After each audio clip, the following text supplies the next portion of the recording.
Hello everyone, तो कैसे आप लोग? उम्मीद करते हैं आप लोग बहुत बढ़िया होंगे। और जैसा कि हमारा मैथ्स का भी सीरीज चल ही रहा है, बहुत मस्ती में चल रहा है। सिंपल इंटरेस्ट हमने ऑलरेडी खत्म कर लिया है। पार्टनरशिप बिजनेस में सिर्फ 1 या 2 लेक्चर और बचे हैं, वो भी हमारा उसके बाद ख़त्म हो जाएगा। देन हिस्ट्री का हमने एक इंट्रोडक्टरी लेक्चर आपको दे दिया था बहुत ही पहले, कि ताकि आप ये समझ लो लेक्चर के थ्रू के सेकेंड चैप्टर में आपको क्या क्या चीज़ें पढ़नी है। तो वहाँ पर मैंने आपको 4 से 5 टॉपिक्स के बारे में बताया था। उसी टॉपिक्स को बेस करके इस पूरा चैप्टर को डिज़ाइन किया गया है, जिसमें सबसे जो पहला टॉपिक हमारा था, जिसको आप सबसे पहले प्लॉट बोल सकते हैं इस कहानी का। तो सबसे पहले जो प्लॉट था वो था न्यूज़पेपर एंड पीरियोडिकल्स। तो हम लोग आज की वीडियो में पूरा डिटेल डिस्कशन करने वाले हैं कि किस तरीके से न्यूज़पेपर्स एंड पीरियोडिकल्स ने जो 19th सेंचुरी के स्टार्टिंग के टाइम्स में जो उस वक्त की सोसाइटी में जो भी बुराई चल रही थी, जस्ट फॉर एग्जांपल सती का रस्म था, child marriage, widows remarriage act, इसके खिलाफ जो लोग थे, और इसके अलावा वुमेन्स एजुकेशन, ठीक है, और भी इसके अलावा बहुत सारी बातें हैं। इन सारी चीज़ों को किस तरीके से उस वक्त के न्यूज़पेपर्स ने कवर किया और किस तरीके से समाज के सामने पेश किया, और क्या समाज ने इसके प्रति अपना रिएक्शन दिखाया था, उन्हीं सारी चीज़ों को हम लोग आज की वीडियो में डिस्कस करने वाले हैं। तो चलिए बिना किसी इंतजार के वीडियो को स्टार्ट करते हैं।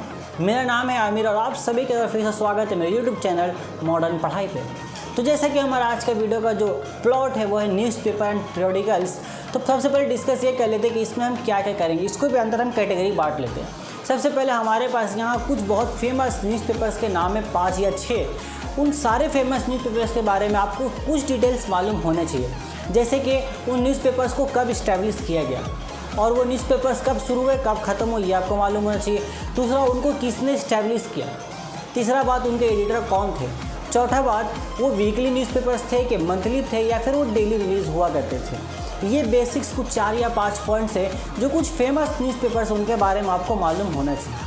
तो ये सारे इन्फॉर्मेशंस मैं आपको पीपीटी के शक्ल में स्क्रीन पर देता जाऊंगा। आपका ये काम है कि उन इन्फॉर्मेशंस को आप कॉपी या कलम निकाल के बैठे और कॉपी या कलम में नोट करके लिखिए। जैसे जैसे लेक्चर चलता है उसी तरह आप साथ में लिखें। इससे क्या होगा, आप मेरी बातों को सुनेंगे भी, और अगर आप लिखेंगे, हाथ का इस्तेमाल करेंगे, तो आपको चीज़ें बहुत जल्दी याद हो जाएगी। वैसे आप स्क्रीनशॉट लेकर के रख सकते हैं और अपना कोढ़िया पंक्ति का निशानी यहाँ पर दे सकते हैं, वो आपकी मर्ज़ी है। खैर, हम लोग लेक्चर में अपने मेन मुद्दा पर आते हैं। तो जो सबसे पहला जो न्यूज़पेपर था उसका नाम है हमारे पास यहाँ पर समाचार दर्पण। मैं आपको वो फेमस न्यूज़पेपर्स के बारे में यहाँ पर जिक्र करने वाला हूँ जो आपके एग्जाम्स में फ्रीक्वेंटली क्वेश्चन जिससे पूछे जाते हैं। तो सबसे पहला न्यूज़पेपर का हम बात करेंगे समाचार दर्पण। समाचार दर्पण ये पहला बंगाली लैंग्वेज का अखबार था आपका। इसको 23 मई 1818 में श्री रामपुर मिशन प्रेस के जरिए इस्टेब्लिश किया गया था। ये एक वीकली न्यूज़पेपर था, यानी कि हफ्ते में एक ही दिन रिलीज़ होता था। अब आपकी बुक में ये इन्फॉर्मेशन नहीं दी गई है कि किस दिन रिलीज़ होता था, फिर भी मैं आपको बता देता हूँ, आप स्क्रीन पर इस चीज़ को देख सकते हैं। दूसरा जो न्यूज़पेपर है वो है संवाद प्रभाकर। अब संवाद प्रभाकर हमारा बांग्ला लैंग्वेज का सबसे पहला ऐसा अखबार था जो डेली प्रिंट हुआ करता था, ठीक है। इसको इस्टेब्लिश किया गया था ईश्वर चंद्र गुप्ता के जरिए 1839 में।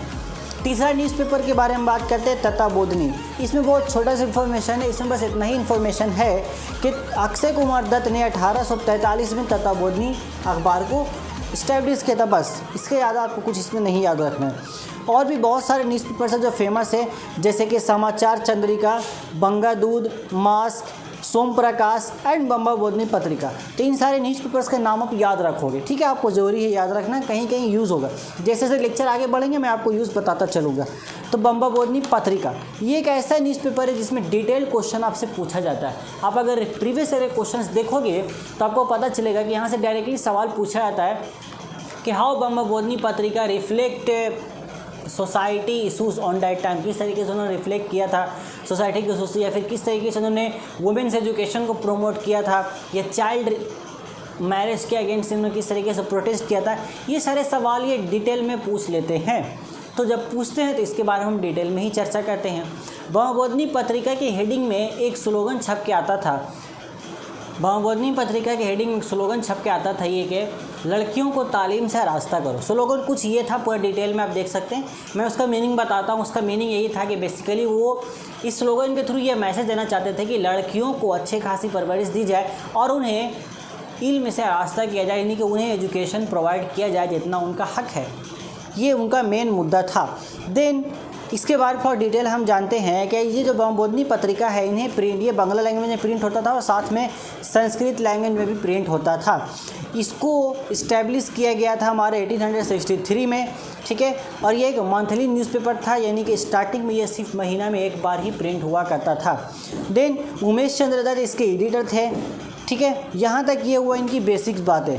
अब अगर हम थोड़ा डिटेल बात करते हैं तो ये जो स्लोगन था कि बड़ी तवज्जो से लड़की की परवरिश करो और उसे इल्म से रास्ता करो, ये स्लोगन कहीं ना कहीं इस बात की तरफ इशारा कर रहा था कि ये उस वक्त के समाज को उजागर करना चाह रहे थे इस चीज़ से रिलेटेड कि भाई अगर आप अपनी बेटियों को एजुकेशन प्रोवाइड नहीं करोगे तो आप तो उनका हक छीन ही रहे हो, उनको एजुकेशन नहीं दे करके आप उनसे हक छीन रहे हो। देन इन फ्यूचर उनका हक दूसरे लोग भी छीनेंगे क्योंकि उन्हें मालूम ही नहीं रहेगा कि भाई ये मेरा हक है। अब आप एजुकेशन के थ्रू अब समझिए, आप एजुकेशन लेंगे तो ना पता चलेगा कि हाँ भाई ये मेरा हक है, तब तो मैं उसके अगेंस्ट फाइट कर सकूँगा। अब उनको तालीम दिया ही नहीं जा रहा है तो उनको पता कैसे चलेगा कि ये मेरा हक है, मुझे ये लेना चाहिए। तो एक तो आपने ये हक उनसे छीन लिया तालीम लेने का, और दूसरा आप दूसरे को भी ये हक दे रहे कि भाई आओ मेरी बेटी का हक छीन लो। सीधा बात है, ये इनडायरेक्टली आप यही कर रहे हो। तो इस तरीके से इस स्लोगन के थ्रू ये वो समझाना चाह रहे थे उस टाइम के लोगों को कि भाई ऐसा मत करो, अपनी बेटियों के साथ ऐसा मत करो, उन्हें इल्म से रास्ता करो, एटलीस्ट उनको एजुकेशन प्रोवाइड करो। और रास्ता के माने वही होता है एजुकेशन प्रोवाइड करो। इसका बहुत ज़्यादा रिजल्ट भी निकला, इन्होंने बहुत चीख कर अखबारों के लिए ये चीज़ें प्रिंट की। इसके अलावा बहुत सारे राइटर्स भी इसमें, जैसे रविंद्रनाथ टैगोर थे और भी बहुत सारे फेमस राइटर्स थे जिन्होंने इस टॉपिक्स के ऊपर आर्टिकल्स लिखे और आर्टिकल्स को इस अखबार में प्रिंट किया गया, लोगों तक पहुंचाया गया, लोगों ने पढ़ा, उसका कुछ रिजल्ट्स भी निकला। इस सबसे पहला रिजल्ट मैं आपको बताता हूँ, जो मेजर रिजल्ट था वो ये था कि इस अखबार की जब शुरुआत हुई थी तो उस वक्त गर्ल्स स्कूल की जो तादाद थी वो सिर्फ 35 थी, और उन टोटल 35 स्कूल्स में टोटल नंबर ऑफ स्टूडेंट जो थे वो थे 1183, ठीक है, ये थे आपके। बट इसके बाद ये इंक्रीज़ हुआ था आपका, ठीक है, जब ये आए तो इसके बाद ये नंबर से इंक्रीज़ हुआ और नंबर ऑफ़ स्टूडेंट्स भी स्कूल्स में बढ़ गए। अब कितना इंक्रीज़ हुआ आप स्क्रीन पे इजीली देख सकते हैं। लेकिन बात वही है कि जब कोई चीज़ बहुत अच्छा काम करती है या कोई भी शख्स ज़्यादा अच्छा काम करता है तो आसपास के लोग उसको क्या करते हैं, उसे दबाने की कोशिश करती है, चाहते हैं कि उसे ख़त्म कर दिया जाए। क्योंकि बहुत से ऐसे लोग हैं हमारे आसपास पूरी दुनिया में ही है जिनका काम भाई बुराई से ही चलता है। वो जितना बुराई काम को प्रमोट करेंगे उनका घर चलता रहेगा, उनका पेट चलता रहेगा। तो ऐसे लोग चाहते हैं कि अच्छा काम प्रमोट ना हो। तो ठीक उसी तरह का कुछ काम इस अखबार के साथ भी हुआ था। अब एक अखबार चलना है तो उसको पैसे की ज़रूरत है, डोनेशंस चाहिए। अब उन सारी चीज़ों की कमी की वजह कर ये जो अखबार है 60 साल के बाद यानी कि 1922 में एंड हो गया था। 1863 में शुरू हुआ, 1922 में एंड हो गया। बट यही उसका ओवरऑल मुद्दा था। आप अगर किताब में पूरा पढ़ोगे तो आपको यही सारी बातें मिलेंगी जो मैंने आपको अभी समझाया है। आप सारी बातों को किताब में पढ़ लेना, जो मैंने बताया सबको मिला लेना, आपके पास एक कंक्लूजन आ जाएगा इस अखबार से रिलेटेड, और उसी चीज़ को आप एग्ज़ाम में जा कर के लिख सकते हो। आपको रट्टा मारने की कोई ज़रूरत नहीं है। अगर आप अपने लैंग्वेज में एक्सपर्ट हो, उर्दू के हो, हिंदी को या इंग्लिश में, अगर आप अपने लैंग्वेज में एक्सपर्ट हो, आपका अपने लैंग्वेज में कमांड हासिल है, तो आप इन सारी बातों को लिख सकते हो। आपको याद रखने की कोई भी ज़रूरत नहीं है। जैसा हमारे देश में एक भाषा तो बोली जाती नहीं है, बांग्ला ज़बान भी यहाँ बोला जाता है, हिंदी बोली जाती है, संस्कृत भी है, देन तेलुगु, तमिल, मलयालम, बहुत सारे लैंग्वेजेस हैं। अप्रोक्स 150 से भी ज़्यादा लैंग्वेजेस हैं। तो जो काम बंगाली लैंग्वेज में ये बमबोधनी पत्रिका कर रही थी, सेम यही काम उस वक्त हिंदू पैट्रियट कर रहा था इंग्लिश लैंग्वेज में। जितने काम मैंने आपको बताया ये सारा काम आपका हिंदू पैट्रियट भी उस दौर में कर रहा था। ये जो अखबार था ये आपका था इंग्लिश लैंग्वेज का अखबार, यानी कि इसे इंग्लिश लैंग्वेज में प्रिंट किया करता था। इससे रिलेटेड कुछ इंपॉर्टेंट बातें आपके लिए ये रही स्क्रीन के ऊपर। इस अखबार को 6 जनवरी 1853 में इस्टेब्लिश किया गया था। ये एक वीकली न्यूज़पेपर था जो कि सिर्फ और सिर्फ थर्सडे को होता था आपका, थर्सडे यानी कि बृहस्पतिवार के दिन आपका इस अखबार को हमेशा शाया किया जाता था, प्रिंट किया जाता था। इसके एडिटर थे गिरीश चंद्र घोष और इसके जो ओनर थे वो थे मधुसूदन गुप्ता। ठीक है, जितने भी अखबार मैंने आपको बताया उन सभी का जो भी एडिटर्स मैंने बताया सभी एडिटर का नाम याद रखना, और कहीं पे ओनर्स का नाम, जैसे इसका ओनर्स का नाम है मधुसूदन गुप्ता, तो ये भी आप याद रखोगे ये सारी बातें।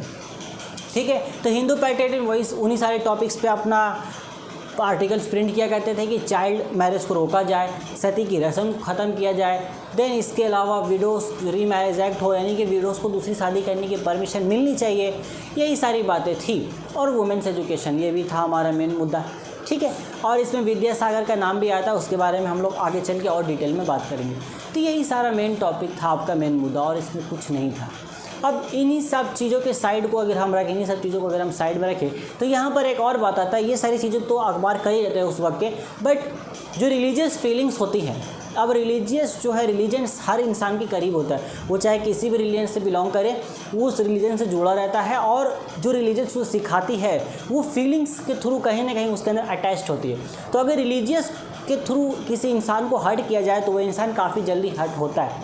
इस तरीके का एक इंसिडेंट हुआ था हमारा 19वीं सेंचुरी में, जिसको हिंदू पैट्रियट ने अपने अखबार में प्रिंट किया था, जिसके थ्रू ये क्लियर होता है कि भाई उस वक्त के जो अखबार थे वो रिलीजियस फीलिंग्स को भी दिखाया करते थे लोगों के सामने। वो ये दिखाना चाहते थे कि देखो ये जो लीडर्स हमारे अभी हैं, जो हमारे लीडर्स बने बैठे हैं, वो एक्चुअली में उन्हें हमारे रिलीजन्स के भी फिक्र नहीं है, वो हमारे रिलीजियस फीलिंग का भी ज़रा सा भी महत्वपूर्ण नहीं रखता, उनके लाइफ में उससे रिलेटेड कुछ नहीं है। तो इसलिए यहाँ पर क्या हुआ, इससे यहाँ पर एक सबूत ये भी मिलता है कि भाई हिंदू पैट्रियट हो या बमोबोधनी पत्रिका हो, ये लोग रिलीजियस के अगेंस्ट अगर कोई जाते थे तो उसके अगेंस्ट भी ये लोग प्रिंट किया करते थे।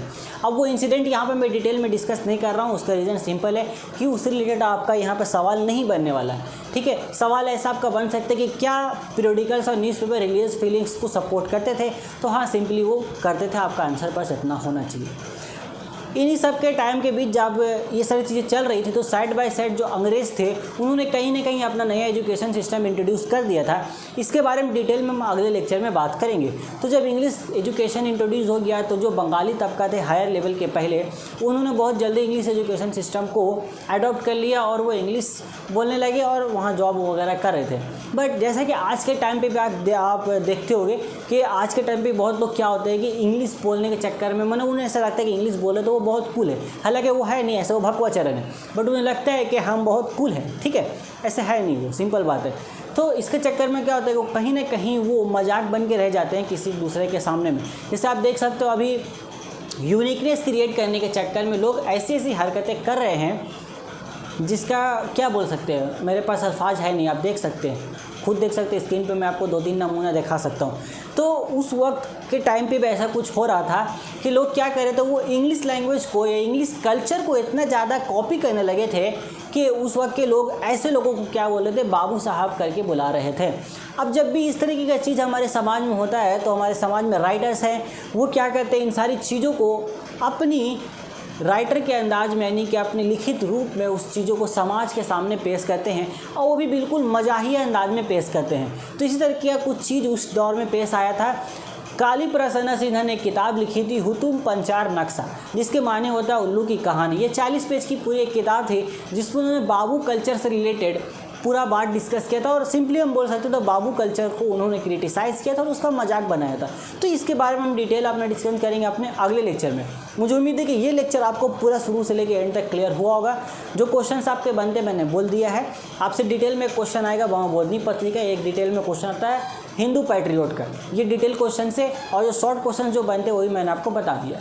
और सिंपली आपसे पूछा जाता है एग्जाम में कि हुतुम पंचार नक्शा क्या था, तो वो एक सिंपली एक नॉवेल था जिसके मानी होता उल्लू की कहानी और पूरा 40 पेज का ही नॉवेल था। इसका डिटेल हम लोग आगे के लेक्चर में करेंगे। तब तक आप पढ़ाई करते रहें। Take care, till then good bye.